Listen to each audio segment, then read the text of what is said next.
Cambia lo superficial, cambia también lo profundo, cambia el modo de pensar, cambia todo en este mundo, cambia el clima con los años, cambia el pastor su rebaño, y así como todo cambia, que yo cambie no es extraño.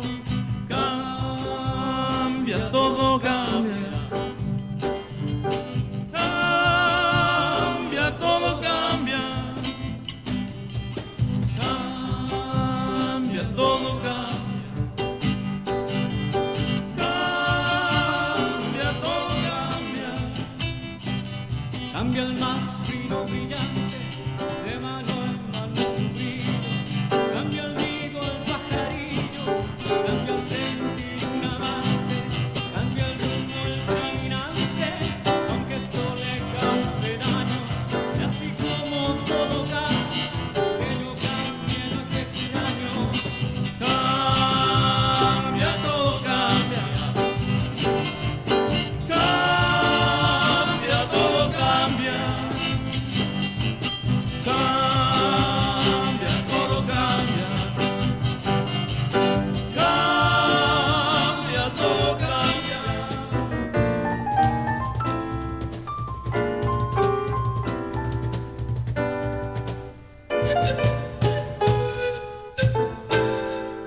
Cambia el sol en su carrera, cambia la noche sublime, cambia la planta y se viste de verde la primavera, cambia el pelo que la fiera, cambia el cabello el anciano, y así como todo cambia, que cambie no es extraño.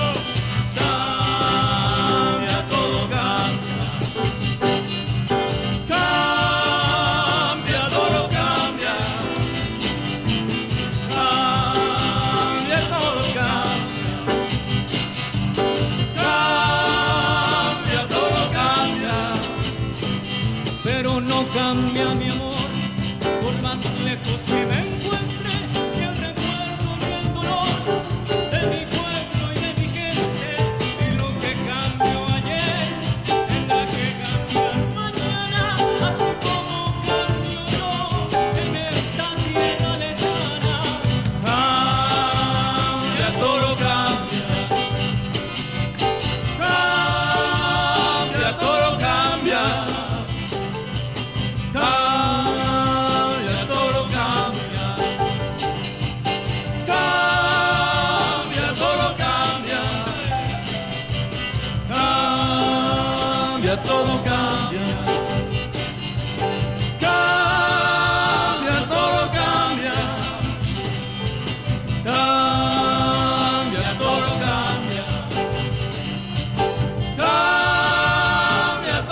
cambia, cambia, todo cambia, cambia, todo cambia, cambia, todo cambia, cambia, todo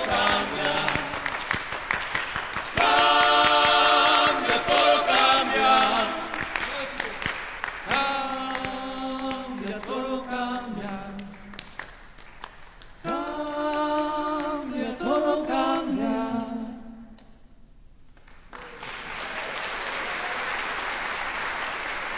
You know, as we're singing that song and I'm thinking about today and the Day of the Dead and thinking about how frightening death can be for many of us, I thought, what would it be like in the process of dying, which we're all doing every day anyway, to be singing that song and just thinking, you know what, changes. Everything changes. And just sing our way into life and death that way. Wow. What would it be like to live like that?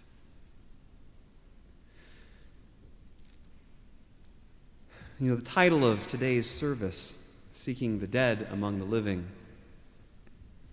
is drawn from one account of Jesus' death and resurrection. In it, two women actually it says, two women went to the tomb where Jesus had been buried, and when they went there, they did not find the body. and they were perplexed. And then 2 men in dazzling robes stood beside them, and the women were terrified. But the men said, "Why do you look for the living among the dead?" And this story comes just before the story of the road to Emmaus, which some of you may remember, where some of Jesus' disciples are wandering along and talking about Jesus and worried about his death, and they're joined by a stranger.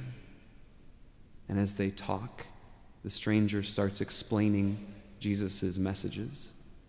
And when they break bread together, they realize that that was Jesus. Why do you look for the living among the dead?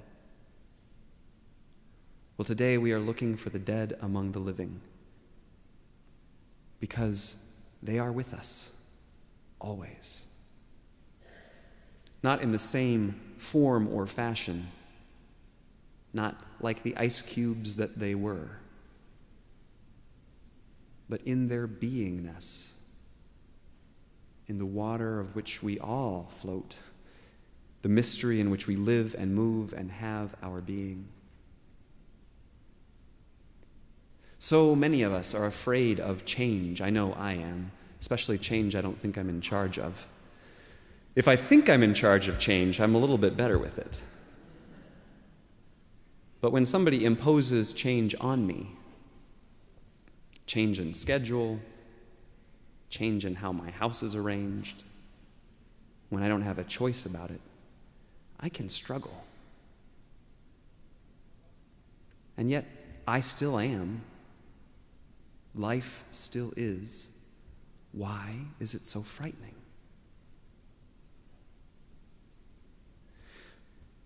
Some of you know that I've been spending a lot of time with a Christian mystic from the 13th and 14th century by the name of Meister Eckhart. And he talks about the very nature of God, the mystery from which we come, that people call God, some people. The very nature of it is just being. And so everything that has being is connected to the divine mystery. And what do you know that doesn't have being? You know anything? Even the chair you are sitting in, even the clothes that you are wearing.